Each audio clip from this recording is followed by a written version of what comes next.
ምድሪቱ መስቀልቀል የበዛበትን ሀገረ መንግስታዊ ቀውስ በገዘፈው ፖለቲካዊ ቁናዋ ማፈሷን እንደቀጠለች ነው። ሰዎቹ መተላለቅን መራቸው መገዳደልን ተልኳቸው አድርገዋልና ለህዝብ መረጋጋት ወለላ አድርገው ይቅርና በግርብቡ መክፈት የሻቱት የሰላም በር ታጥቷል። በየፊናቸው በደረቶቻቸው ላይ ለጥፈው የሚታዩት ማዕረግን ለህዝብ ጥቅም ሳይሆን ለራስ መወደስ የሚጠቀሙበት ነውና ጄኔራል ተብለው መጠራትን እንደ ትልቅ ፖለቲካዊ ስኬት መቁጠር ከጀመሩ ሁለት ክረምቶች ባቱ። የጃዙር ጦርነት መተጋተጊያ የወረርሽኝ ማዕከልና የሞት መንደር በሆነችው ሱዳን ዛሬም በትይዩ አበጋዞችና በካርቱም ተቀማጮች መካከል ያለው የሰላም ድልድይ እንደተሰበረ ነው። ሁለቱም ነፍጠኞች ከተማ መቆጣጠር ከህዝብ እልቂት የቀደመ ፖለቲካዊ ስኬት አድርገው እንደ አንድ የኃይል መዘወሪያ እየቆጠሩት ነው። ሰሞነኛው የነ ጄኔራል ሐምዳን ዳጋሎ የኤል ፋሽርን መሬት መያዝ ፈንጠዝያም እምብርት ጉዳዩ ከዚህ ጋር የሚነሳ ነው። ሞትን በሚተፉ መሳሪያዎቻቸው መተላለቅን ያሁን በዶሽ ገላ በይነው የሚተጋተጉት ሁለቱ ባለመለዮች ሰሞነኛ ፖለቲካዊ ስበት ደግሞ ኤል ፋሽር ሆናለች። ወደ 3ኛ ዓመቱ ያዘገመ ባለው የአረብ አፍሪካዊቷ ኬልዳማይነት ኤል ፋሽር ከከተማነት በላይ ነች። ባለፉት ዓመታት ፖለቲካዊ ሚዛኗ ከበድ በሚል ደረጃ የተቀመጠው ይቺ የሰሜን ዳርፉሯ በረሃማ ከተማን ለመያዝ ያልተተኮሰ ድሮን ያልተቀጠፈ የሰው ነፍስ ያልወደመም ንብረት አልነበረም። ፖለቲካዊ ማርሽ ቀያሪነቷ እንዲሁ የሚናቅ አይደለምና የይዘናታል ወሬ በተሰማበት በትይዮቹ መንግስት ቤት ታላቅ ደስታን ፈጥሯል። አልቡርሃንም ይህንን አልሸሸጉም። ይልቁንም ወታደራቸው ረጅሙን የጉንዳን መሰል ሰልፍ ይዞ ሲተም ታይቷል። እንደቀደመው ልበሙሉነት በሚነበብበት ሳይሆን ድንጋጤ ባደረቀው ገጽታ በቴሌቪዥን መስኮት ብቅ ያሉት የጋንዳቱ ተወላጅ የቁልፏን ከተማ ቁልፍ ማስረከባቸውንም አመኑ። 500,000 ህዝብም ከ18 ወራት ትንቅንቅ በኋላ ወደ ከተማው የገባውን የኤሜቲ ጦር ተቀብሏል።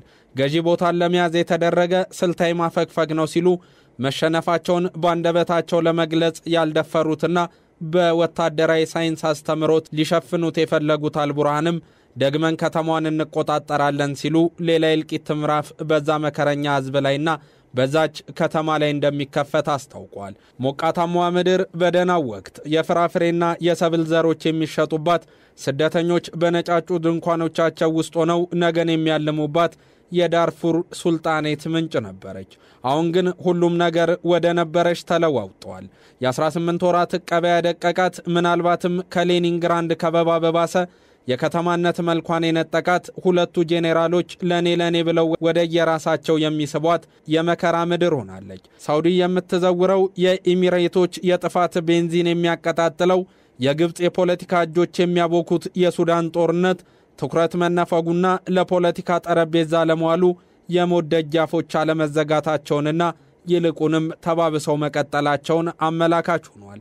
ባናቱም የዶናልድ ትራምፕ ለካምቦዲያና ታይላንድ፣ ለሩዋንዳና ኮንጎ፣ ለሐማስና እስራኤል የቀረበ የሰላም ፍኖት በምስራቅ አፍሪካዊቷ ሀገር እንዲተገበር ሳይሆን ለስም እንዲነሳ ያልተፈለገበት ምክንያት ደግሞ ሌላኛው ውስጥ ወይራዊ ጥያቄ ነው።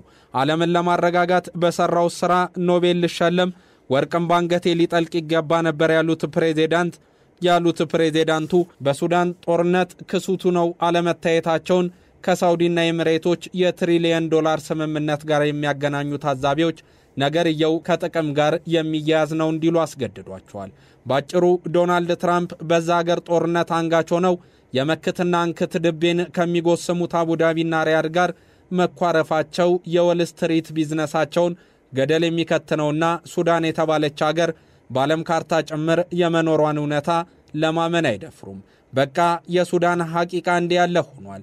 ራባ ገጠጧ አጥንት ላይ የቢንዛይድ ድሮን ለሚርከፈከፍበት መኖርን እየተመኘ ባልሲሲና ቢን ሰልማን መትረየሶች ሕይወቱን የሚነጠቅ ሱዳናዊም ከመኖር መሞትን ምርጫው ካደረገ ሰነባብቷል።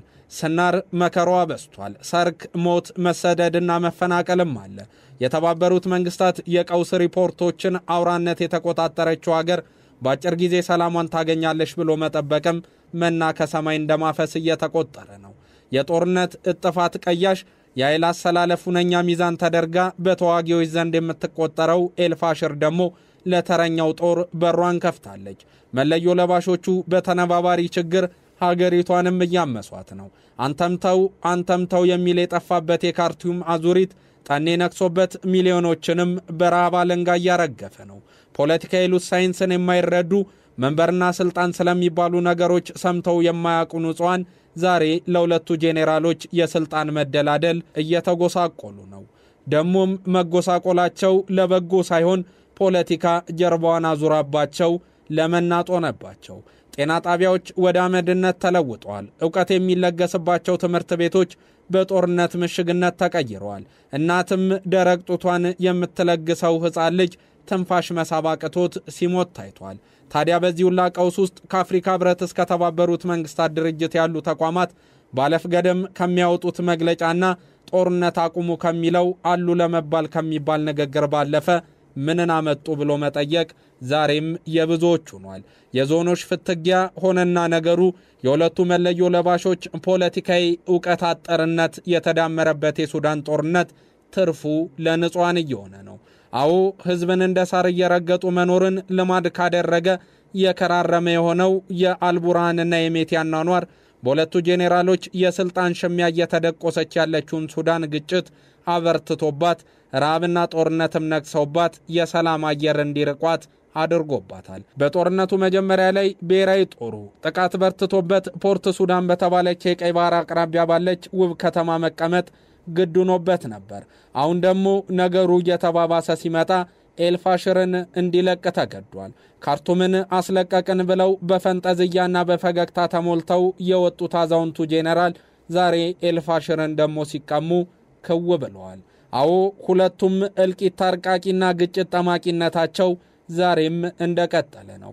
የኤሚሬቶች ድጋፍ ያልተለየውና በጄኔራል ሐምዳን ዳጋሎ የሚመራው የፈጥኖ ደራሽ ሰራዊቱ አሁንም ድረስ ከመሐመድ ቢን ዛይድ በሚለገሰው ድሮን የሱዳን ከተሞችን ወደ ፍርስራሽነት እየቀየራቸው ይገኛል።